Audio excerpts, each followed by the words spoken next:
Online ಮೂಲಕ ಪಿಂಚಣಿ ದಾಖಲಾತಿ ಕಡ್ಡಾಯ. ಸರ್ಕಾರಿ ನೌಕರರ ಪಿಂಚಣಿ ಅನುಮೋದನೆ ಇನ್ನು ಅತಿ ಶೀಘ್ರ.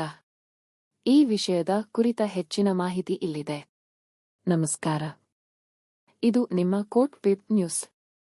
ಕರ್ನಾಟಕ ಸರ್ಕಾರವು ನಿವೃತ್ತ ಸರ್ಕಾರಿ ನೌಕರರ ಪಿಂಚಣಿ ದಾಖಲಾತಿಗಳನ್ನು ಆನ್ಲೈನ್ ಮೂಲಕ ಸಲ್ಲಿಸಲು ಎಲ್ಲ ಇಲಾಖೆಗಳಿಗೂ ನಿರ್ದೇಶನ ನೀಡಿದೆ. ಕರ್ನಾಟಕ ಸರ್ಕಾರವು ನಿವೃತ್ತ ಸರ್ಕಾರಿ ನೌಕರರ ಪಿಂಚಣಿ ದಾಖಲಾತಿಗಳನ್ನು ಅಂದರೆ ಖಜಾನೆ ವ್ಯವಕಲನ 2 ಮುಂತಾದ ಸಮಗ್ರ ಡಿಜಿಟಲ್ ವ್ಯವಸ್ಥೆಗಳ ಮೂಲಕ ಆನ್ಲೈನ್ನಲ್ಲಿ ಸಲ್ಲಿಸುವುದನ್ನು ಕಡ್ಡಾಯಗೊಳಿಸಿದೆ. ಈ ಕ್ರಮದಿಂದ ಪಿಂಚಣಿ ಅನುಮೋದನಾ ಪ್ರಕ್ರಿಯೆ ವೇಗವಾಗಿ ನಡೆಯಲು ಸಹಾಯವಾಗುತ್ತದೆ. ಎಫ್ಡಿ-ಪಿಎನ್ 39/2025 ಮುಂತಾದ ಸರ್ಕಾರಿ ಆದೇಶಗಳು ಪಿಂಚಣಿ ಸಂಬಂಧಿತ ಎಲ್ಲಾ ದಾಖಲೆಗಳನ್ನು ಡಿಜಿಟಲ್ ವಿಧಾನದಲ್ಲೇ ಸಲ್ಲಿಸುವಂತೆ ಇಲಾಖೆಗಳಿಗೆ ನಿರ್ದೇಶನ ನೀಡಿವೆ. ಈ ಡಿಜಿಟಲ್ ವ್ಯವಸ್ಥೆಯಿಂದ ಪಿಂಚಣಿದಾರರು ಸೇವಾ ಸಿಂಧು ಅಥವಾ ಎಜಿ ಕರ್ನಾಟಕ ವೆಬ್ಸೈಟ್ ಮೂಲಕ ತಮ್ಮ ಪಿಂಚಣಿ ಅರ್ಜಿಯ ಸ್ಥಿತಿಯನ್ನು ಆನ್ಲೈನ್ನಲ್ಲಿ ಪರಿಶೀಲಿಸಬಹುದು.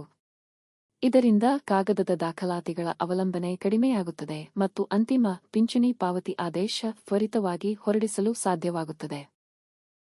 ಸಾಮಾನ್ಯವಾಗಿ ನಿವೃತ್ತಿಗೆ ಕನಿಷ್ಠ 6 ತಿಂಗಳ ಮುಂಚಿತವಾಗಿ ಪಿಂಚಣಿ ದಾಖಲೆಗಳನ್ನು ಸಲ್ಲಿಸುವುದು ಅಗತ್ಯ. ಪ್ರಮುಖ ಅಂಶಗಳು: ಕಡ್ಡಾಯ ಆನ್ಲೈನ್ ಸಲ್ಲಿಕೆ.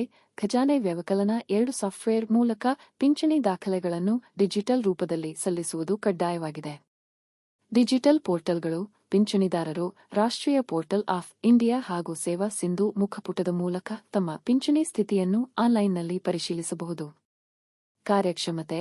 ಈ ಆನ್ಲೈನ್ ಪ್ರಕ್ರಿಯೆ ಪರಿಶೀಲನೆ ಮತ್ತು ಅನುಮೋದನೆಯನ್ನು ವೇಗಗೊಳಿಸಿ ಸಮಯಕ್ಕೆ ಸರಿಯಾಗಿ ಪಿಂಚಣಿ ಪಾವತಿ ಖಚಿತಪಡಿಸುವ ಉದ್ದೇಶ ಹೊಂದಿದೆ. ಈ ಕುರಿತ ಸರ್ಕಾರಿ ಆದೇಶಗಳು ಎಫ್ಡಿ-ಪಿಎನ್ 39/2025 ಮುಂತಾದ ಆದೇಶಗಳು ಪಿಂಚಣಿ ದಾಖಲೆಗಳ ಆನ್ಲೈನ್ ಸಲ್ಲಿಕೆಯನ್ನು ಅನುಷ್ಠಾನಗೊಳಿಸಿರುವುದನ್ನು ದೃಢಪಡಿಸುತ್ತವೆ. ಇದು ಹೇಗೆ ಕಾರ್ಯನಿರ್ವಹಿಸುತ್ತದೆ ಎಂದರೆ, ವಿಭಾಗೀಯ ಕ್ರಮ. ಕಚೇರಿ ಮುಖ್ಯಸ್ಥರು ಪಿಂಚಣಿ ಫಾರ್ಮ್ಗಳನ್ನು ಡಿಜಿಟಲ್ ರೂಪದಲ್ಲಿ ಪ್ರಕ್ರಿಯೆಗೊಳಿಸಿ ಖಜಾನೆ 2 ಮೂಲಕ ಮುಂದಕ್ಕೆ ಕಳುಹಿಸುತ್ತಾರೆ. ಆನ್ಲೈನ್ ಅನುಸರಣೆ ಹೀಗಿದೆ: ಪಿಂಚಣಿದಾರರು ತಮ್ಮ ಪಿಪಿಒ ಸಂಖ್ಯೆ ಮತ್ತು ಜನ್ಮ ದಿನಾಂಕ ಬಳಸಿ ಸಂಬಂಧಿತ ಸರ್ಕಾರಿ ಪೋರ್ಟಲ್ಗಳಲ್ಲಿ ತಮ್ಮ ಅರ್ಜಿಯ ಸ್ಥಿತಿಯನ್ನು ಪರಿಶೀಲಿಸಬಹುದು. ಕ್ಲಪ್ತ ಸಮಯಕ್ಕೆ ಸಲ್ಲಿಕೆ. ಕಚೇರಿ ಮುಖ್ಯಸ್ಥರು ನಿವೃತ್ತಿಗೆ ಕನಿಷ್ಠ 6 ತಿಂಗಳ ಮುಂಚಿತವಾಗಿ ಪಿಂಚಣಿ ಅರ್ಜಿಗಳನ್ನು ಸಲ್ಲಿಸುವಂತೆ ನಿರೀಕ್ಷಿಸಲಾಗಿದೆ. ಪ್ರಕ್ರಿಯೆ ಪೂರ್ಣಗೊಳಿಸಲು ಸಾಕಷ್ಟು ಸಮಯ ದೊರಕುತ್ತದೆ.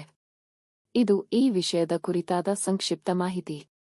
ಈ ವಿಷಯದ ಕುರಿತ ಮತ್ತಷ್ಟು ಮಾಹಿತಿಯನ್ನು ಪಡೆಯಲು ನಮ್ಮ ವೆಬ್ಸೈಟ್ಗೆ ಭೇಟಿ ನೀಡಬಹುದು. ಈ ಮಾಹಿತಿ ಉಪಯುಕ್ತವಾಗಿದ್ದರೆ ಒಂದು ಲೈಕ್ ಕೊಡಿ. ಪ್ರಶ್ನೆ, ಸಲಹೆ, ಸೂಚನೆ ಇದ್ದರೆ ಕಮೆಂಟ್ ಬಾಕ್ಸ್ನಲ್ಲಿ ಬರೆಯಿರಿ. ನಿಮ್ಮ ಸಹಕಾರ, ಪ್ರೋತ್ಸಾಹಕ್ಕೆ ಧನ್ಯವಾದಗಳು.